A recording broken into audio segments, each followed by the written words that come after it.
जय हिंद साथियों, मैं अनुज कुमार आप सभी का एग्री अनुज के ऑनलाइन प्लेटफॉर्म पर स्वागत करता हूं। आई होप आप लोग स्वस्थ होंगे, मस्त होंगे, ज़बरदस्त होंगे।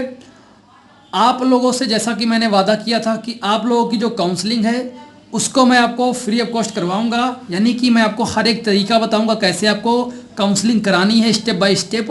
और आपको किसी भी कुथान या यूट्यूब चैनल का कोर्स लेने की आवश्यकता नहीं है काउंसलिंग करवाने के लिए। सारी जानकारी मैं आपको इस वीडियो के माध्यम से देने वाला हूँ, तो अंत तक बने रहिएगा, स्टेप बाय स्टेप फॉलो करिएगा। बीच में स्किप करके देखोगे तो कुछ चीज़ें आपकी स्किप हो जाएंगी, बाद में आपको समझ में नहीं आएगा। तो इसके लिए क्षमा चाहता हूँ कि आप लोग पूरा का पूरा देखें, ठीक है। आप पूरा वीडियो देखें, स्टेप टू स्टेप देखें, बेहतर तरीके से हर एक चीज़ मैंने आपको ईजी वे में समझा दूंगा। चाहे आपकी काउंसलिंग कितने पर कराना चाहिए, चॉइस फिलिंग कैसे करनी है, साथ ही साथ महत्वपूर्ण तिथियाँ क्या हैं, एग्रीकल्चर की कितनी सीटें हैं, बीवीएससी कितने सीट तक मिल सकता है, और आपका जो है हर एक स्टेप जो आपके काम का है वो सभी मैं आपको आगे बताने वाला हूँ बेहतर तरीके से। तो बने रहिएगा। वीडियो को शुरू करते हैं। एक बार सभी लोग कमेंट्स में जय मां सरस्वती और वीडियो को लाइक जरूर कर देना। चलिए शुरू करते हैं। देखिएगा, मैं यहाँ पर बात करने वाला हूँ फर्स्ट राउंड की। किसकी? फर्स्ट राउंड की बात करने वाला हूँ। ये भी आपको ध्यान रखना है किसकी बात कर रहा हूँ, फर्स्ट। समझ में आई बात? फर्स्ट राउंड का मतलब क्या है? फर्स्ट राउंड का मतलब है जो हमारी प्रथम काउंसलिंग है उसकी बात कर रहा हूँ। यहाँ पर देखिएगा, बहुत सारे बच्चे पूछते हैं कि किसे काउंसलिंग कराना चाहिए, कि मेरी रैंक इतनी है क्या मुझे काउंसलिंग कराना चाहिए, मेरी रैंक इतनी है क्या मुझे काउंसलिंग या नहीं कराना चाहिए। तो बाबू आपको बता दूं किससे काउंसलिंग कराना चाहिए। इसमें अगर आपकी डाउट है तो देखो, बीएससी एजी अगर आपको फ्री सीट चाहिए, फ्री सीट वाले जो बच्चे होते हैं जिन्हें फ्री सीट ही चाहिए, ठीक है, तो कम से कम अगर आपकी 1500 रैंक है, ठीक है, कम से कम 1500 जिनकी रैंक है और वो ओबीसी कैटेगरी से आते हों, चाहे वो जनरल कैटेगरी से आते हों, चाहे वो ईडब्ल्यूएस कैटेगरी से आते हैं, इनको काउंसलिंग कराना ही चाहिए। 100% इनको काउंसलिंग जरूर कराना चाहिए, ठीक है। फर्स्ट राउंड काउंसलिंग जरूर कराना चाहिए। बीएससी एग्रीकल्चर वाले बच्चों को जिनको चाहिए होती है फ्री सीट चाहिए और उनकी रैंक है तो उन्हें ओबीसी कैटेगरी से हो, जनरल कैटेगरी से हो, ईडब्ल्यू कैटेगरी से, उन्हें काउंसलिंग जरूर कराना चाहिए। बीएससी एग्रीकल्चर पेड सीड, ये क्या है? पेड सीड होती है जहां पर कुछ रुपए एक्स्ट्रा देने पड़ते हैं। इसके ऊपर मैंने वीडियो ऑलरेडी बना रखी है। पेड सीड होता क्या है मैं मोटा मोटा आपको बता दूं। यहाँ पर लगभग एग्रीकल्चर में आपको 2 लाख रुपए एक्स्ट्रा देने पड़ेंगे, ठीक है। अब यहाँ पर ध्यान रखिएगा, यहाँ पर बात मैंने किया 3000 तक। अगर आपकी 3000 तक रैंक है तो अगर आप पेड सीट चाहते हैं, अगर आपकी इच्छा है हमें पेड सीट ले लेंगे, ठीक है, तो अगर आप 3000 तक हैं तो आप करोगे, चांस है आपको यहाँ तक पेड सीट मिल जाएगी, ठीक है। पिछली बार जो है 2022 में 1800 पर जो है पेड सीट मिली थी, ठीक है, पेड सीट मिली थी, ये आपको ध्यान रखना है। ईडब्ल्यूएस 900 कुछ रैंक पर ईडब्ल्यूएस सीट मिली थी, ठीक है, फ्री सीट। तो इसीलिए मैं आपको बता रहा हूँ अगर आप इतने रैंक तक हैं तो आपको काउंसलिंग जरूर कराना चाहिए। मैं सिर्फ बीएससी एग्रीकल्चर को लेकर चल रहा हूँ, ना कि हॉर्टिकल्चर, ना ही फिशरीज, ना ही फॉरेस्ट्री, ना ही डेयरी टेक्नोलॉजी। मेरा फोकस है बच्चों का एग्रीकल्चर मिले। मेरा फोकस ये नहीं है कि बच्चे कोई भी सब्जेक्ट जो मनाए वो सब्जेक्ट ले लें, एडमिशन हो जाए, बस ऐसा मुझे कोई मतलब नहीं है मुझसे। मुझे आपका पूरा फोकस एग्रीकल्चर पे कराना है, क्योंकि एग्रीकल्चर एक ऐसा सेक्टर है जहाँ पर आपको हर एक वैकेंसी में आप एलिजिबल रहोगे। वहीं पर अगर अदर कोर्स करोगे तो कुछ वैकेंसी में आप एलिजिबल नहीं रहोगे, ठीक है। तो ये है, क्योंकि मेरा कोई कोचिंग तो संस्थान है नहीं कि मेरे ज़्यादा एडमिशन हो जाएंगे, मैं दिखा दूंगा मेरे यहाँ से इतने एडमिशन हुए, ठीक है। तो ऐसा कुछ नहीं है वो। तुम वो ध्यान से समझिएगा, पूरा स्टेप बाय स्टेप पूरा समझाऊंगा आपको।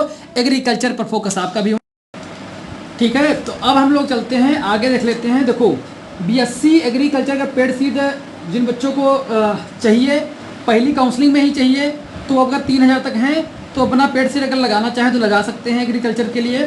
मैं बिल्कुल नहीं आपको सजेस्ट करता हूं कि आप पेड सीट पहले प्रेफर करें, पहले फ्री सीट पर फोकस करें, ठीक है। तो जिसकी रैंक ज़्यादा है, अगर वो पैसे वाला है तो अपना ले सकते पेड सीट, उसमें कोई दिक्कत वाली बात नहीं है। 1800 तक बड़े आराम से पेड सीट मिली भी है, ठीक है। और इस बार कुछ वैकेंसी वो जो पोस्टें हैं, वो जो सीट्स हैं वो बढ़ी भी हैं, तो इसलिए चांस आपके और ज़्यादा हो जाते हैं, क्योंकि हर बच्चा पेड सीट ले नहीं सकता है, ठीक है। इसलिए चांसेस आपके ज़्यादा हो जाते हैं पेड सीट के पहले काउंसलिंग में यहाँ तक जाने के। मेरा कहने का मतलब यही है, अगर आप एग्रीकल्चर चाहते हैं, अगर 3000 तक आपकी रैंक है तो बड़े आराम से आप काउंसलिंग जरूर कराएं। आपको काउंसलिंग जरूर कराना चाहिए, ठीक है। और अगर बात करें यहाँ पर इसके बाद SC ST ठीक है। कैटेगरी के जो बच्चे हैं, SC ST कैटेगरी के बच्चे हैं, ये 5000 रैंक तक भी अगर आप कराते हो, स्पेशली ST कैटेगरी के जो बच्चे हैं अगर 5000 तक हैं तो ये भी कराते हैं, तो बहुत ज़रूरी है, इन लोगों का भी चांस प्रबल रहता है। 2900 रैंक तक जो है 2900 कुछ रैंक तक जो है ND में एग्रीकल्चर मिला हुआ है ST कैटेगरी को। पिछली बार मैंने खुद उसका जो है काउंसलिंग करवाया था, ठीक है। ये आपको बता दे रहा हूँ, यहाँ तक जो है SC ST के बच्चे हैं उन्हें ज़रूर कराना चाहिए, काउंसलिंग ज़रूर कराना चाहिए। और एक चीज़ मैं और बता दे रहा हूँ आप सभी को कि स्पेशल काउंसलिंग या ऑफलाइन जो काउंसलिंग होती है बाद में सबसे लास्ट में, वो सभी को कराने चाहिए, वो सभी को कराना चाहिए। लास्ट में होती है, वो लगभग अगस्त के लास्ट में जाएगी, ठीक है। उसको मैं बताऊँगा, लेकिन यहाँ पर बात आई तो मैंने बता दिया, ठीक है। तो ये चीज़ें आपको ध्यान रखनी है, इतनी चीज़ें ये और ये वाली चीज़ें। तो इन बच्चों को काउंसलिंग जरूर कराना चाहिए, जिनके 1500 रैंक तक जरूर काउंसलिंग कराना चाहिए। और पेड सीट जो चाहते हैं पेड लगाकर भी 3000 वाले बच्चों को जरूर कराना चाहिए, इनको तो जरूर कराना चाहिए, बाकी कोई भी करा सकता है। नेक्स्ट अगर बात करें हम, कोई भी सब्जेक्ट, जिन्हें कुछ ऐसे बच्चे भी होंगे जिन्हें कोई भी सब्जेक्ट मिल जाए, ठीक है, कोई भी सब्जेक्ट मिल जाए, ऐसे बच्चे भी बहुत सारे होते हैं। जैसे कि जिसकी शादी ना हो रही हो तो उसको क्या कहता है, कोई भी लड़की हो चलेगी, ठीक है। तो ऐसे वाले बच्चे बहुत होते हैं, तो उनके लिए क्या है, कोई भी सब्जेक्ट या कोई भी विषय मिल जाए, ठीक है। तो अगर आप 7-8 हज़ार तक हैं तो बड़े आराम से आप भी काउंसलिंग करा सकते हो। कोई भी सब्जेक्ट आपको चाहिए, जैसे कि शुगर टेक्नोलॉजी वगैरह, कुछ बहुत माइनर होते हैं सब्जेक्ट, वो चांसेस आपके रहते हैं मिल जाने के, क्योंकि बहुत कम बच्चे उसे प्रेफर करते हैं, बहुत रेयर बच्चे प्रेफर करते हैं। चलिए अब हम लोग देख लेते हैं हमारी महत्वपूर्ण तिथियाँ, क्योंकि जो भी आपको काउंसलिंग करानी है, कब कब करानी है, क्या क्या स्टेप कराने हैं, उनकी जो डेट है वो सबसे ज़्यादा इम्पॉर्टेंट है, वो भी आपको पता होना चाहिए। इसको आप समझिएगा थोड़ा सा। देखिए यहाँ पर जैसे कि आपकी प्रथम जो काउंसलिंग होनी है उसका विवरण दिया गया है, यहाँ पर प्रथम काउंसलिंग की डेट दी गई है, कैसे क्या आपको कराना है। तो यहाँ पर पहले स्टेप आपको दिया गया है। पहला स्टेप क्या होने वाला है, आपको ये सभी मैं आगे चलकर जो है एक बढ़िया तरीके से आपको लिखकर इसको डिस्प्लेन करूंगा कैसे आपको करना है। यहाँ पर सिर्फ आपको मैं आपकी तिथियां बता रहा हूँ कि कौन सी तिथि को कौन सा स्टेप होने वाला है। देखिएगा, ऑनलाइन काउंसलिंग के लिए रजिस्ट्रेशन एवं फीस जमा, यानी कि आपको रजिस्ट्रेशन ऑनलाइन काउंसलिंग के लिए करना है और आपको फीस जमा कर देनी है। कब? तो 27 जून से 3 जून के बीच में आपको सिर्फ इतना काम करना है, साइबर कैफे पर जाना है और ऑनलाइन काउंसलिंग का रजिस्ट्रेशन कर देना है। उसमें कुछ नहीं लगेगा, आपका वही आपका रैंक लगेगी, आपका रजिस्ट्रेशन नंबर लगेगा, डेट ऑफ बर्थ लगेगी, ये सब आपका लगेगा और 500 रुपये आपकी फीस कटेगी और आपका रजिस्ट्रेशन हो जाएगा काउंसलिंग के लिए। तो इसके लिए आपके पास 27 जून से 30 जुलाई का समय आपके पास मिलेगा। चलिए नेक्स्ट देखेंगे, उसके बाद क्या होगा। उसके बाद सेकेंड ऑप्शन आएगा आपके पास, स्टेप आएगा, आपको करना होगा चॉइस फिलिंग और चॉइस लॉकिंग। ये आपको स्टेप करना होगा। कब से? ये भी आपको कब से करना होगा। देखो, जैसे ही आप क्या करते हो, जैसे ही आप काउंसलिंग की रजिस्ट्रेशन करते हो और फीस जमा कर देते हो, जैसे आप ऑनलाइन काउंसलिंग की रजिस्ट्रेशन करोगे और फीस जमा कर दोगे, वैसे ही आपका ऑप्शन जो है चॉइस फिलिंग और चॉइस लॉकिंग का आ जाएगा। क्या आ जाएगा भैया? चॉइस फिलिंग का ऑप्शन आपके पास आ जाएगा। चॉइस फिलिंग कैसे करना है, कौन सा यूनिवर्सिटी पहले करना है, कौन सब्जेक्ट करना है, ये मैं आगे बताऊंगा। यहाँ पर आपको करना होगा 27 जून से 4 जुलाई तक, यानी कि जैसे ही आपने 27 जून को क्या क्या रजिस्ट्रेशन कर दिया और फीस जमा कर दी, उसके बाद आपके पास ऑप्शन आ गया चॉइस फिलिंग का। आप चॉइस भर लीजिए, ठीक है, एक बार भर लीजिए। हो सकता है आपको दूसरे दिन 28 को, 30 को, फिर आपको 1, 2, 3 तारीख तक जो भी आपको चॉइस फिलिंग ऊपर नीचे करनी है वो आप करते रहिए, चेंज करते रहिए, कोई दिक्कत वाली बात नहीं है। लेकिन 4 जुलाई को आपको हर हाल में चॉइस लॉक कर देनी है।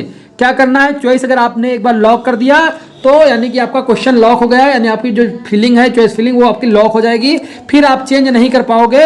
ये आपको इसी के दौरान करना होगा, ये आपको ध्यान रखना है। नेक्स्ट बात करें, क्या होगा जब आप चॉइस फिलिंग भी कर चुके हैं, अब आप चॉइस फिलिंग भी कर चुके हैं, जब चॉइस फिलिंग आपकी हो चुकी है तो अब आपका क्या आएगा? परिणाम आएगा। क्या आएगा? परिणाम।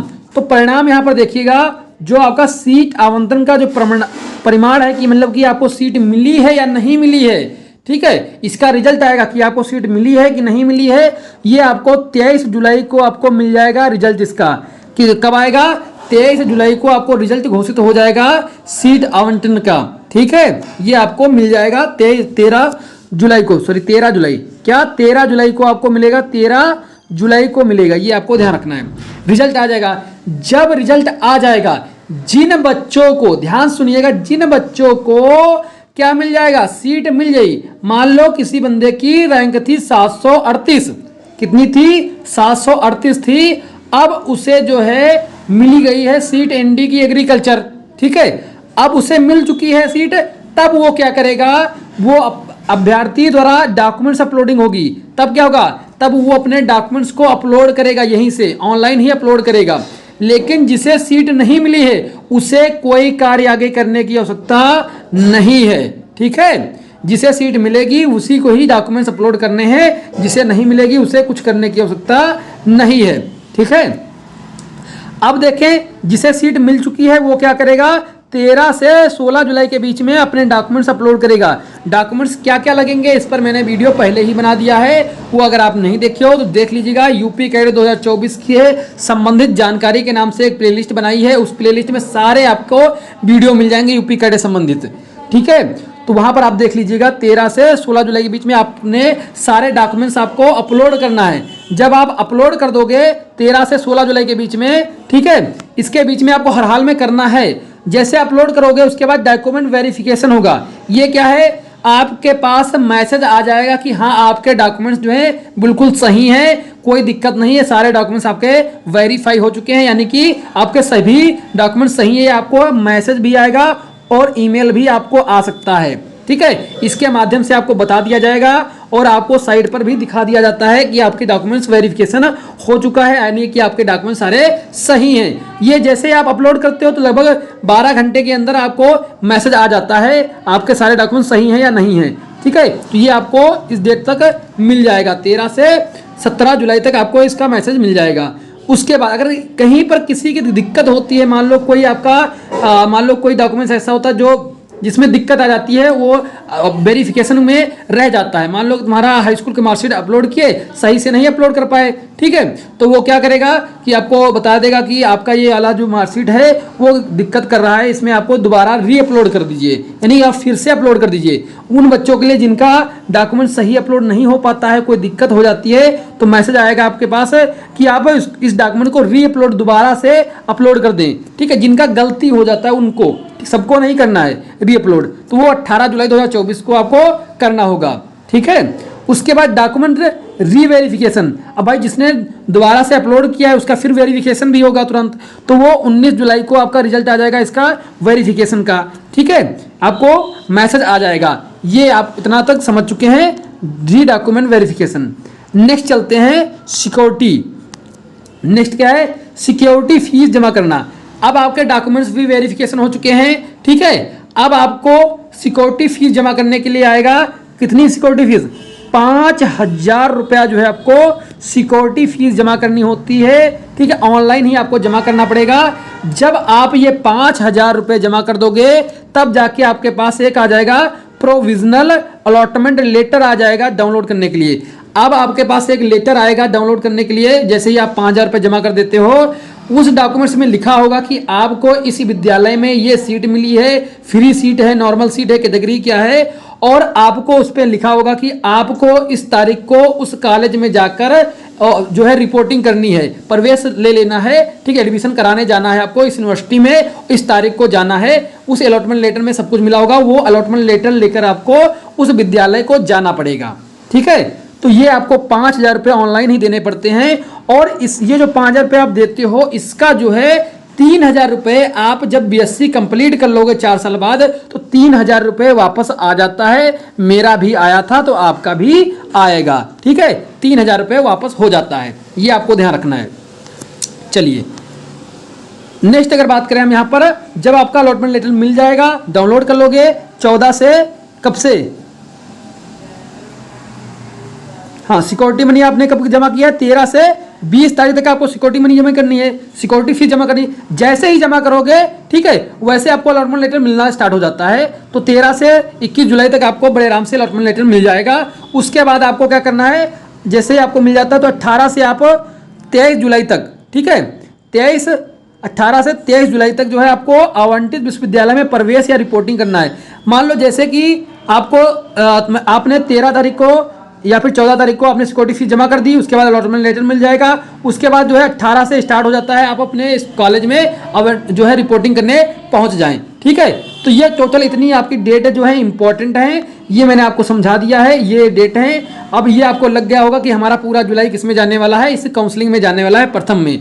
बाकी सारी डिटेल मैं आपको आगे बता रहा हूँ वीडियो में, बने रहिएगा अंत तक, पूरा वीडियो देखिएगा, एक बाय एक स्टेप बाय स्टेप मैं आपको सिखा दूंगा सारी काउंसलिंग कैसे आपको करानी है।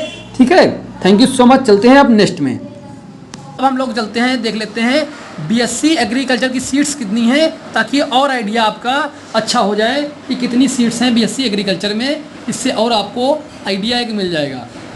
ठीक है, चलिए देखिए बीएससी एग्रीकल्चर की अगर सीट्स की बात करें हम, इसके ऊपर मैंने एक वीडियो ऑलरेडी बना रखा है जिसमें मैंने डिटेल में बात की है, कहाँ किस कैंपस में कितनी सीट, कहाँ पर कौन सी फ्री, कौन सी एनआरआई, सब चीज़ें मैंने डिटेल में बात किया हूँ। लेकिन यहाँ पर मैं बीएससी एग्रीकल्चर का क्योंकि है तो इस पर थोड़ा सा मैं आपको और अच्छी तरीके से बताना चाहता हूँ।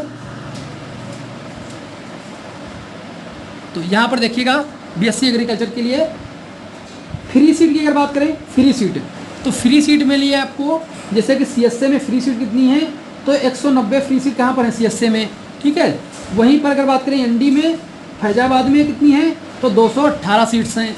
वहीं पर बीयूटी यानी बांदा में कितनी है, तो 72 सीट बांदा में है एग्रीकल्चर की फ्री सीट।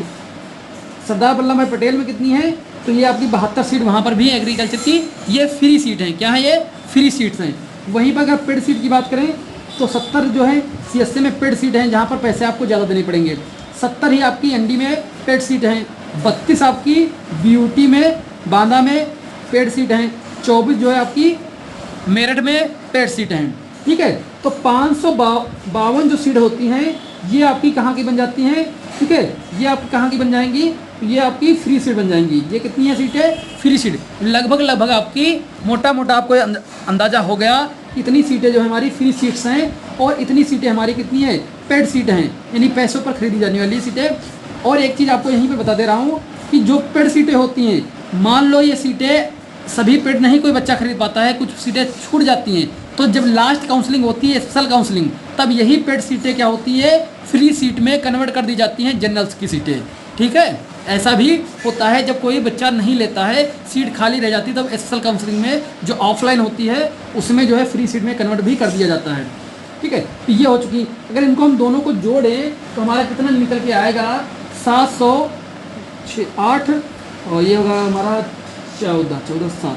ठीक है, तो हमारा 748 कितनी सीट आई, 748 सीट्स हमारी आ चुकी हैं। ये सीट जो है 748 जो सीट्स हैं, ये हमारी सीट कितनी है, ये टोटल एग्रीकल्चर की सीट्स हो जाएंगी, क्योंकि एग्रीकल्चर की सीट हो जाएंगी। अब देखो कि combined rank, UG combined rank जो होती है, यूजी कंबाइंड रैंक जो होती है वही आपकी मेन होती है रैंक। ठीक है, तो उस हिसाब से इतने रैंक तक तो आपका एडमिशन हो ही जाना चाहिए। ठीक है, इतना तो हो ही जाना चाहिए, इतनी रैंक तक। ठीक है, बाकी जो पेड सीट बहुत सारे बच्चे पेड बहुत ज़्यादा रैंक पर लेंगे, हो सकता है कि 2000 रैंक हो, 1500 रैंक हो पेड लेने वाले हो की। ठीक है, ऐसा भी हो सकता है। अब आप लोगों को एक और आइडिया यहाँ से और मिलेगा कि जो बीवीएससी वाले छात्र होते हैं, कौन होते हैं, बीवीएससी वाले छात्र, जो बीवीएससी वाले छात्र होते हैं, बीवीएससी वाले छात्र, ठीक है, जो वेटरनरी साइंस लेना चाहते हैं, वो किसके होते हैं, वो भी पीजीबी ग्रुप, पीसीबी ग्रुप के होते हैं। अब जो पीसीबी ग्रुप वाले बच्चे हैं वो तो इसको प्रेफर करते हैं, और इसकी सीटें लगभग कितनी हैं, इसकी सीटें हैं 68 और 68 मिला के इतनी सीटें आपकी 68 प्लस 68 जो है ये सीट अभी हैं इसकी बीवीएससी की, लगभग 7 14 यानी 136। ठीक है, 136 सीट किसकी हैं, ये आपकी किसकी हैं, बीवीएससी की सीट हैं। अब 136 बच्चे जो हैं वो भी निकलेंगे इतनी रैंक तक जो है, इतनी रैंक तक जो है ये भी बच्चे तो निकल जाएंगे। और जो पीसीबी ग्रुप के बच्चे होते हैं उनकी रैंक ज़्यादातर कम ही होती है, वो उन्हीं बच्चे पाते हैं। ठीक है, लगभग 200-250 तक रैंक तक जो है बीवीएससी सीट पाते हैं बच्चे। ठीक है, लेकिन वो भी पेड सीट वगैरह सब मिला के टोटल जो है इतनी सीटें हैं और इतनी सीटें वो निकल जाएंगी। तो इतनी सीटें जब निकलेंगी तो ये भी रैंक क्या होगी, और आगे बढ़ेगी। यानी कहने का मतलब ये है कि ये भी बच्चे निकल जाएंगे तो ये रैंक और बढ़ेगी। ठीक है, तो लगभग 750 इसको मान लेते हैं हम, और इधर जो है हम इसको पूरा जो है हम 150 मान लेते हैं। ठीक है, 150, तो लगभग आपका इधर 900। ठीक है, 900 यानी कि अगर बात करें तो 900 सीट, 900 रैंक तक जो है आपके चांसेस हो जाते हैं। 900 रैंक तक आपके चांसेस किसके हो गए, एग्रीकल्चर के फ्री पेड मिला के। हो गया, ठीक है, फ्री पीरियड मिला के इतना जो है हो चुका है। और एक चांस और भी बनना है इस बार कि जो बांदा यूनिवर्सिटी है, बांदा में जो है बीबीएससी स्टार्ट होने वाला है, बीबीएससी स्टार्ट होने वाला है। अगर यहाँ पर भी बीबीएससी स्टार्ट हो जाता है तो भी बच्चे कम से कम 68 बच्चे और निकल जाएंगे। कितने? 68 बच्चे और निकल जाएंगे। तो ये रैंक और आगे तक यानी कि लगभग 968 रैंक तक जो है एग्रीकल्चर के प्रबल संभावना हो जाएंगे। ये आपको आइडिया हो जाएगा इससे, ठीक है। अगर समझ में थोड़ा ना आया हो प्लीज़ दोबारा देख लीजिएगा, आपको सब कुछ समझ में आएगा, ठीक है। मैं अच्छी तरीके से समझाने की कोशिश कर रहा हूँ, फिर भी अगर ना समझ में आया हो तो प्लीज़ एक बार दोबारा देख लीजिएगा, ठीक है। आपको समझ में जरूर आएगा, समझ लीजिएगा अच्छी तरीके से। इतनी सीट फ्री थी, ठीक है, इतनी पेड सीट थी, इन दोनों को मिलाकर हमारी कितनी बड़ी 748 सीट बनी एग्रीकल्चर की, टोटल एग्रीकल्चर की। और अगर इसी में अगर बीबीएससी की सीट, जो बीबीएससी की सीट है वो कितनी है? 136 हैं। ये इसमें नहीं है, लेकिन ये जो बच्चे होंगे ना, ये जो बच्चे होंगे वो लगभग 100-200 रैंक वाले ही होंगे जो बीबीएससी लेते हैं सीट, ठीक है। 100-200 रैंक जो तक बच्चे जो होते हैं यूजी कंबाइंड रैंक, इनकी भी कंबाइंड रैंक होती ना, तो लगभग इतने बच्चे तो उधर निकल ही जाएंगे, तो आपके जो रैंक है और आगे बढ़ जाएगी आपकी, तो लगभग आपके इतने तक आप पहुंच जाओगे, ठीक है। यानी इतनी रैंक तक जो है आपके संभावना है एग्रीकल्चर मिलने की फर्स्ट ही राउंड में, ठीक है। फर्स्ट ही राउंड में चांसेस आपके हो जाते हैं यहाँ पर। और इसमें से कुछ बच्चे ऐसे भी होंगे जो नहीं सीट लेंगे, कुछ बच्चे छोड़ देंगे सीट, नहीं कहीं अलग जगह पर एडमिशन उनका हो गया होगा। कोई बच्चे ऐसे भी होंगे जो फीस इतनी नहीं दे पाएंगे, ठीक है, तो कुछ ऐसे सीटें भी छूटेंगी, ठीक है। तो यह मान के चलो 900 रैंक तक, या फिर यूँ कहें हम तो इतना तो आपका हो चुका है, बन चुका है, इतनी रैंक तक बड़े आराम से आपका एग्रीकल्चर चांसेस आपके प्रबल संभावना है, ऐसा कह सकते हैं, ठीक है। अब ये आइडिया आपको हो चुका है। अगर वीडियो अच्छा लग रहा हो, समझ में आ रहा हो, प्लीज़ लाइक करिएगा, कमेंट करिएगा। आप लोगों के लिए मैं मेहनत कर रहा हूँ तो प्लीज़ आप लोग थोड़ा सा प्लीज़ सपोर्ट कर जरूर करिएगा, शेयर कर दीजिएगा वीडियो को। चलिए अब देखिएगा कितनी सीट तक, यहाँ पर मैंने क्या लिखा है, कितने सीट तक मिल जाएगी, कितने तक सीट मिल जाएगी, यानी कितनी रैंक तक आपको सीट मिल जाएगी। तो मैंने जैसे पहले आपको बताकर आया हूँ बिल्कुल वही आपको यहाँ पर कॉन्सेप्ट मिलेगा। 800 से 900 रैंक तक जो है आपका एग्रीकल्चर के प्रबल संभावना आपकी मिल जानी चाहिए, ठीक है। एग्रीकल्चर आपको यहाँ तक मिल जानी चाहिए 800 से 900 रैंक तक, ठीक है, यहाँ तक मिल जाना चाहिए। उसके बाद अगर बात करें, थोड़ा सा मैं यहाँ पर हॉर्टिकल्चर का भी मेंशन कर दिया हूँ, ठीक है।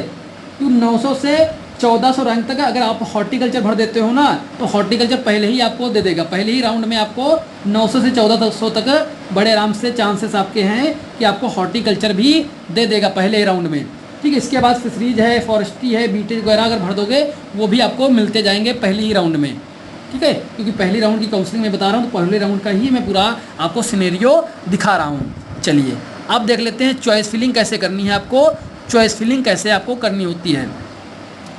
अब आपको इतना सब कुछ समझ में आ चुका है कि कितनी रैंक तक हमें एडमिशन मिल सकता है पहले ही राउंड में, ठीक है, पहले राउंड में मिल सकता है, और कौन कौन सब्जेक्ट हो सकते हैं, ये भी मैंने थोड़ा सा आपको आइडिया दे दिया। अब चॉइस फिलिंग करते हैं कि कैसे हम चॉइस फिलिंग करेंगे। चॉइस का मतलब होता है अपनी पसंद। जैसे कि आप शादी करने जाते हो तो अपनी पसंद की शादी करते हो ना, अपनी पसंद की लड़की छाटते हो, अपनी पसंद का लड़का देखते हो। तो ये इसी प्रकार से आपकी पसंद क्या है, आपकी पसंद क्या है कि आप कौन सा कॉलेज लेना चाहते हो, कौन सा सब्जेक्ट लेना चाहते हो, इसके लिए भी आपको चॉइस फिलिंग का मौका मिल रहा है। देखो कितना अच्छा है, पहले ही आपको चॉइस फिलिंग का मौका मिल रहा है, ठीक है।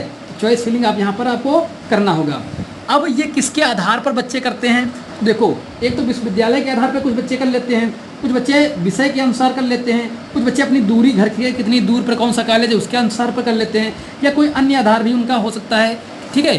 तो कई सारे आधार हो सकते हैं, इसमें अपना अपना आधार बच्चे अपना अपना रखते हैं, ठीक है। मैं आपको एक जनरल आइडिया दे रहा हूँ, जो बच्चे मैक्सिमम टू मैक्सिमम बच्चे इस हिसाब से काउंसलिंग करते हैं, जो चॉइस फिलिंग करते हैं, और यही सीक्वेंस ज़्यादातर बच्चे फॉलो भी करते हुए, ठीक भी एक बहुत बेहतरीन तरीका है चॉइस फिलिंग करने का, ठीक है। ये मेरे हिसाब से मैं आपको एक सजेशन दे रहा हूँ, ये मैं आपसे नहीं कह रहा हूँ कि आप ऐसा ही एज भरें, ठीक है। मैं आपको बस एक सजेशन दे रहा हूँ कि ऐसा आप करेंगे तो एक बेहतर रहेगा, और की अपेक्षा में जब आपको कुछ भी नहीं पता तो इतना बहुत बेहतरीन आपको रहने वाला है, ठीक है। तो विश्वविद्यालय के आधार पर देखो, सबसे पहले बच्चे क्या प्रेफर करते हैं? सीएसए यूनिवर्सिटी को प्रेफर करते हैं। इसके कारण क्या है मेन कारण इसका यही है कि ये कानपुर में है, सिटी में है, वहाँ पर कई सारी कोचिंगें होती हैं, ठीक है। तो बच्चे अपना कोचिंग वगैरह भी करना चाहें तो कर सकते हैं, और अपनी तैयारी वगैरह भी कुछ करना चाहें तो थोड़ा कर सकते हैं। तो यही मेन इसका कारण होता है। बाकी इसमें कोई बहुत विशेष चीज़ नहीं है कि यहाँ पर बच्चे जो हैं वो 100% यहाँ पर नौकरी मिल जाती है या फिर ऐसा कुछ हो जाता है, ऐसा कोई विशेष नहीं है CSA के बारे में भी, ठीक है। एक मतलब कि एक हाइप है, वो सबसे पुराना भी कॉलेज है, ठीक है। तो ये भी एक इसका वो रहता है। और उसके बाद आता है NDUT, ठीक है। NDUT ये जो है फैज़ाबाद में, आप सभी को पता है। पहले बच्चे प्रेफर करते हैं कॉलेज कौन सा, CSA को भरते हैं, CSA में एग्रीकल्चर भरते हैं। उसके बाद क्या करते हैं, NDUT भरते हैं। उसके बाद जो है मेरिट को प्रेफर करते हैं। सबसे लास्ट में जो बच्चे प्रेफर करते हैं वो बांदा को प्रेफर करते हैं। इसके कई सारे वजह भी हैं, ठीक है। बांदा को प्रेफर करने के कई सारे वजह भी हो जाते हैं, क्योंकि सबसे बड़ा वजह है भाई पानी वगैरह की दिक्कतें वहाँ पर, जानते हो बुंदेलखंड क्षेत्र में है, तो काफ़ी ज़्यादा दिक्कत वहाँ पर इसकी सामना तो करना ही पड़ता है बच्चों को, ठीक है। तो कहीं ना कहीं ये जो है एक बाकी बांदा ऐसा नहीं कि पढ़ाई वगैरह में दिक्कत, पढ़ाई वगैरह में बहुत बेहतरीन है, बहुत ही शानदार है, ठीक है। तो ये सभी बच्चे मतलब प्रेफर करने का यही ज़्यादातर क्राइटेरिया आपका रहता है बच्चों का, मैक्सिमम टू मैक्सिमम। इसके बाद क्या होता है प्रेफर करने के लिए आपको चॉइस फिलिंग के लिए, उसके बाद कैंपस आपको भरना होता है। मैं ये आपको ऐसे भरना भी है जैसे कि आप पहले CSA भरेंगे, उसके बाद NDUT प्रेफर करेंगे, उसके बाद मेरठ करेंगे, उसके बाद बांदा करेंगे, उसके बाद कैंपस, उसके बाद क्या आता है कैंपस है। जो इनके कैंपस होते हैं वो आपको फिल करने चाहिए। जैसे कि CSA का कैंपस लखीमपुर है, CSA का कैंपस एक हरदोई में है, उसके बाद NDUT का कैंपस एक आजमगढ़ में है, फिर NDUT का एक कैंपस जो है गोंडा में है। ये एग्रीकल्चर वाले कैंपस हैं। बाकी आपके अलग अलग कैंपस हैं, जैसे इंजीनियरिंग का अलग कैंपस है, तो वो अलग की बात है, मैं उसकी बात नहीं कर रहा हूँ, मैं सिर्फ एग्रीकल्चर की बात कर रहा हूँ, जहाँ जहाँ एग्रीकल्चर है, ठीक है। तो ये आपके कैंपस, यानी कि सबसे पहले आपको यही सीक्वेंस में पूरा भरना भी है। जब आप चॉइस फिलिंग करेंगे इसी सीक्वेंस में आपके विश्वविद्यालय को प्रेफर में रखना है, विश्वविद्यालय की प्रेफर में आपको रखना है, ठीक है। इसी सीक्वेंस में आपको विश्वविद्यालय को प्रेफरेंस देनी है। अब देखते हैं, तो ये तो आपका विश्वविद्यालय हो गया कि ये ऐसे में भरना है। अब क्या है, अब आपको सब्जेक्ट भरने होते हैं। पहले आपको ये भरने होते हैं, जैसे CSA भरा, उसके आगे पूछेगा कौन सा सब्जेक्ट, एग्रीकल्चर की हॉर्टिकल्चर क्या भरना है, ठीक है। इसी प्रकार से पूरा खुले। मैं आपको जब चॉइस फिलिंग होगी तो मैं ऑनलाइन करा के भी आपको दिखाऊंगा कैसे आपको चॉइस फिलिंग करनी है। मैंने एक ओवरव्यू आइडिया आपको दे दिया है, ताकि आपके माइंड में आज थोड़ा सा इसके बारे में सोचने की क्षमता बढ़ जाए कि हम कैसे कैसे प्रेफर कर सकते हैं, ठीक है। अब देखो, जिन बच्चों को, अगर हम बात करें फर्स्ट राउंड में अगर आपको चॉइस फिलिंग करनी है, तो जिन बच्चों को सिर्फ एग्रीकल्चर चाहते हैं, सिर्फ एग्रीकल्चर, इसके अलावा और कोई सब्जेक्ट उन्हें लेना गवारा है, मतलब कि और कोई चाहिए ही नहीं चाहिए, मुझे एग्रीकल्चर ही चाहिए, ठीक है। तो आप लोग क्या करना, सिर्फ एग्रीकल्चर ही भरना, ठीक है। जैसे कि CSA में एग्रीकल्चर, उसके बाद ND में एग्रीकल्चर, मेरठ में एग्रीकल्चर, बांदा में एग्रीकल्चर, कैंपस लखीमपुर में एग्रीकल्चर, CSA में एग्रीकल्चर, ठीक है। उसके बाद NDUT आजमगढ़ में एग्रीकल्चर और गोंडा में एग्रीकल्चर, ठीक है। ऐसे आपको, और बाकी अपने हिसाब से ऊपर नीचे भी कर सकते हो प्रेफरेंस के अनुसार, ठीक है। लेकिन ये इसमें बता दे रहा हूँ, आपको एग्रीकल्चर ही सब्जेक्ट भी भरना है। अगर आपको सिर्फ एग्रीकल्चर ही चाहिए तो एग्रीकल्चर भरिएगा। इसका कारण क्या है मैं आगे अभी आपको बताने वाला हूँ, ठीक है। फर्स्ट काउंसलिंग में आपको यही भरना है। अगर आपको एग्रीकल्चर ही चाहिए तो आपको यही भरना चाहिए भी, कि और कोई सब्जेक्ट मुझे लेना ही नहीं है, यही। क्योंकि होता क्या है, अगर आपने कोई और सब्जेक्ट भरा, ठीक है, आपने मान लो यहाँ पर एग्रीकल्चर भरा, ठीक है, उसके बाद CSA में ही आपने हॉर्टिकल्चर भी डाल दिया, ठीक है। अब अगर आपको हॉर्टिकल्चर वहाँ पर मिल गई सीट, तो आपका मन अब नहीं हो रहा कि हॉर्टिकल्चर में एडमिशन कैसे लूँ, ठीक है। तो अब हॉर्टिकल्चर में आपको एडमिशन लेना ही पड़ जाएगा, मजबूरी है आपके पास, ठीक है। आपको उसमें एडमिशन में लेना ही पड़ेगा, वरना आपको सेकंड काउंसलिंग, थर्ड काउंसलिंग से बाहर रहना पड़ेगा, ठीक है, अगर आप एडमिशन नहीं लेते हो वहाँ पर। चलिए अब देखो यहाँ पर क्या है। इसके बाद अगर कोई अन्य क्या होता है, जैसे कि एक जनरल आइडिया मैं दूसरा दे रहा हूँ कि आपको कैसे भरना चाहिए। जिन्हें सिर्फ एग्रीकल्चर चाहिए तो एग्रीकल्चर ही भरेंगे, इसके अलावा और कोई नहीं भरेंगे, ठीक है। उसके बाद भरने का तरीका क्या है, जैसे एग्रीकल्चर भरना है आपको, फिर हॉर्टिकल्चर है, फिर फिशरीज है, फिर फॉरेस्ट्री है और बीटेक है। जिन बच्चों को क्या होता है कि हमें एग्रीकल्चर, जहाँ जहाँ हमें एग्रीकल्चर चाहिए, पहले सभी में एग्रीकल्चर, ऊपर से नीचे तक सभी में एग्रीकल्चर भर देना है। उसके बाद में अगर आपके पास चांस है कि आप चाहते हो कि अगर हमें हॉर्टिकल्चर मिल जाएगा तो हम पढ़ लेंगे, कोई दिक्कत हमें नहीं होने वाली है हॉर्टिकल्चर से भी, तो आप उसके बाद सभी में हॉर्टिकल्चर भर सकते हो, सभी में हॉर्टिकल्चर भर सकते हो, ठीक है। अगर आप चाहते हो कि फिशरीज में भी मैं कर लूँगा, फिशरीज में भी मुझे कोई दिक्कत नहीं, अगर फिशरीज मिल जाता है तब भी मैं कर लूँगा, तो उसके बाद सभी में फिशरीज भर देना आपको, ठीक है। उसके बाद अगर चाहते हो कि फॉरेस्ट्री अगर मिल जाएगी तो वो भी मैं कर लूँगा, ठीक है, तो आप फॉरेस्ट्री भर देंगे सभी में, ठीक है। इसी प्रकार से अपना पूरा सीक्वेंस भरते हुए जाना है।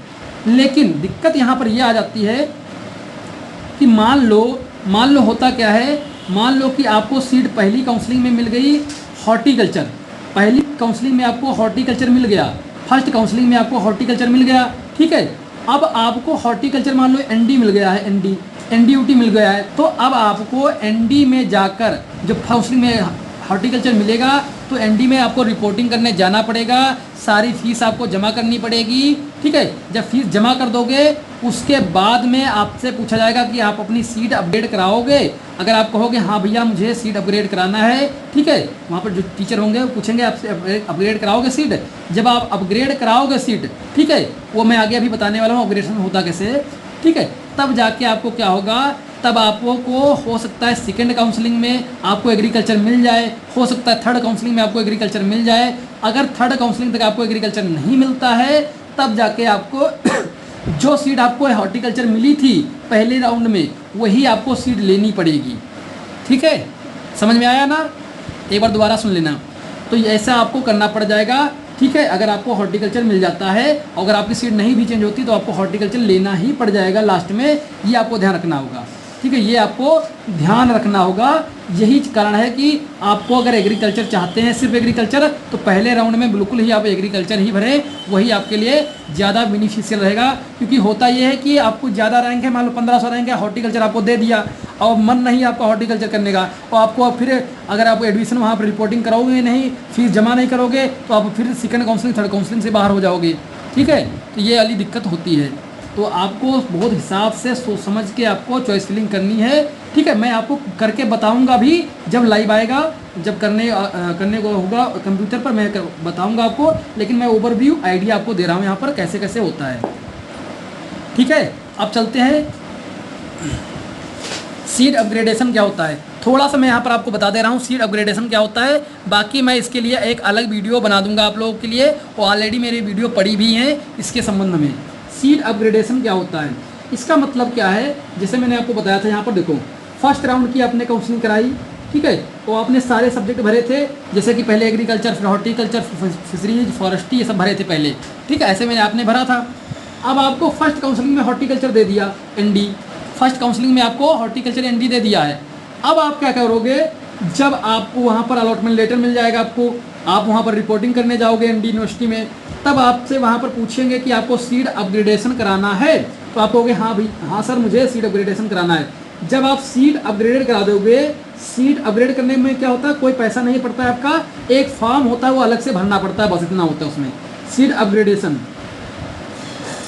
ठीक है, अपग्रेडेशन आपको करा देना। जब आप सीट अपग्रेड करा दोगे तब आपको जब सेकेंड काउंसलिंग होगी, ठीक है, सेकेंड काउंसलिंग उसका आपको चार्ज वगैरह कुछ देने की आवश्यकता नहीं होगी, और सेकेंड काउंसलिंग जब होती है, ठीक है, हाँ चार्ज शायद नहीं देना होता इसमें, और जब सेकेंड काउंसलिंग होगी आपकी तब जाके क्या होगा आपका, अब वहाँ पर अगर आपने पहले क्या भरा था एग्रीकल्चर, उसके बाद आपने भरा था हॉर्टिकल्चर, उसके बाद आपने भरा था फिशरीज, ठीक है, तो हॉर्टिकल्चर तो आपको मिल गई थी, तो अब आपको ऊपर वाली ही सीट मिलेगी, नीचे वाली सीट नहीं मिलेगी, ठीक है, इससे नीचे सीट नहीं मिलेगी सेकेंड काउंसलिंग में, इसके ऊपर वाली ही सीट मिलेगी जो भी आप भरे थे। तो अगर आपके पास आपकी रैंक तक कोई सीट एग्रीकल्चर की खाली होगी उस रैंक तक, तो आपको एग्रीकल्चर में ट्रांसफ़र कर दिया जाएगा, यानी कि आपकी सीट यहाँ हो जाएगी एग्रीकल्चर में। और मैंने यहाँ पर क्या लिखा है, एनडी और अन्य, इसका मतलब क्या है कि चाहे आप वहाँ पर आपने भरा होगा कि CSC agriculture, ND agriculture, Meerut agriculture, Banda agriculture पहले आप भरे हैं, तो आपको चारों में से कहीं पर या कैंपस में भी कहीं एग्रीकल्चर अगर खाली होगी तो एग्रीकल्चर सीट में आपको ट्रांसफ़र कर दिया जाएगा, ठीक है, ट्रांसफ़र उस विद्यालय में उस वहाँ कर दिया जाएगा। और इसमें आपको फ़ीस अलग से जमा करना नहीं होगा, जो आपने पहले यहाँ पर जमा कर दिए थे फीस, वही फ़ीस यहाँ पर ट्रांसफ़र अपने आप हो जाती है। जो भी विश्वविद्यालय में जाओगे, चाहे जिस भी सब्जेक्ट में जाओगे, ट्रांसफ़र हो जाएगी, ठीक है। तो ये आपका सेकेंड राउंड में ऐसा हो सकता है कि आपको एग्रीकल्चर ना मिले तो आपकी हॉर्टिकल्चर जो सीट थी ये आपकी बरकरार रहेगी, इससे आपको कोई नहीं छीन सकता, ये आपके पास सीट रिजर्व रहेगी। इसी प्रकार से जब थर्ड राउंड काउंसलिंग होगी, इसमें भी आपके पास अगर सीट एग्रीकल्चर की खाली होगी कहीं पर, तो आपको यहाँ पर मिल सकती है किसी भी कॉलेज में एग्रीकल्चर की सीट, ठीक है। अगर नहीं खाली होगी तो आपको जो एग्रीकल्चर हॉर्टिकल्चर पहले सीट मिली थी यही सीट आपको लेना ही पड़ेगा, उसमें और आपके पास कोई ऑप्शन नहीं होगा। थर्ड काउंसलिंग में हर हाल में आपको ये काउंसलिंग में आपको सीट लेनी पड़ जाएगी और यही सीट आपके पास रहने वाली है, आगे आप कुछ नहीं कर सकते हैं। ठीक है, चलिए ये मैंने आपको यहाँ तक पूरा समझा दिया है कि सीट अपग्रेडेशन का। इसके ऊपर मैं डिटेल वीडियो लाऊंगा और इससे भी बड़ा वीडियो, उसमें और बेहतर तरीके से सारी चीज़ें समझाऊंगा। लेकिन एक ओवरव्यू मैंने आपको दे दिया है कि आपको कैसे कैसे काउंसलिंग में भरना है, ताकि आपको गलत ना होने पाए कि कहीं ना कहीं अगर आपको कोई सीट मिल गई ऐसी तो आपको फीस जमा करना पड़ जाएगा। ठीक है, इसीलिए अगर एग्रीकल्चर आप चाहते हैं तो सिर्फ एग्रीकल्चर ही पहले प्रेफरेंस में भरना ही आपको होगा। ठीक है, और मेरा भी यही मानना है कि आपको एग्रीकल्चर ही पहले भरना चाहिए, क्योंकि एग्रीकल्चर के लिए ही आप मेन आपका टारगेट है एग्रीकल्चर, तो एग्रीकल्चर ही आपको पहले सब में भरना चाहिए। ठीक है, तो ये मैंने आपको टोटल सारी चीज़ें समझा दी हैं अच्छी तरीके से। अब मैंने आपको चॉइस फिलिंग बता दी। अब चॉइस फिलिंग के बाद क्या होगा, जैसे मैंने आपको अभी तिथियों में बताया था, जब चॉइस फिलिंग आपकी हो जाएगी तो चॉइस फिलिंग के बाद आपको क्या करना होगा, चॉइस फिलिंग के बाद लॉकिंग करना होगा, लॉक कर देना होगा। चॉइस फिलिंग क्या है, लॉक कर देना होगा। लॉक जैसे ही आप कर दोगे उसके बाद क्या आएगा, उसके बाद आपका क्या आएगा, रिजल्ट आ जाएगा।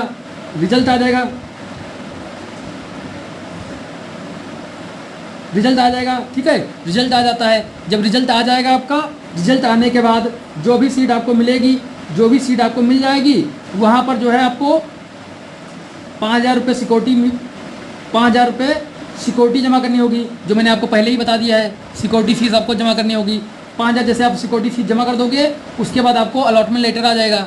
क्या allotment letter, seat allotment letter आ जाएगा। लेटर आपको डाउनलोड करने को मिल जाएगा। जैसे ही आप डाउनलोड कर लेते हो, डाउनलोड कर लोगे उसके बाद तुरंत क्या होगा, आपको रिपोर्टिंग के लिए संबंधित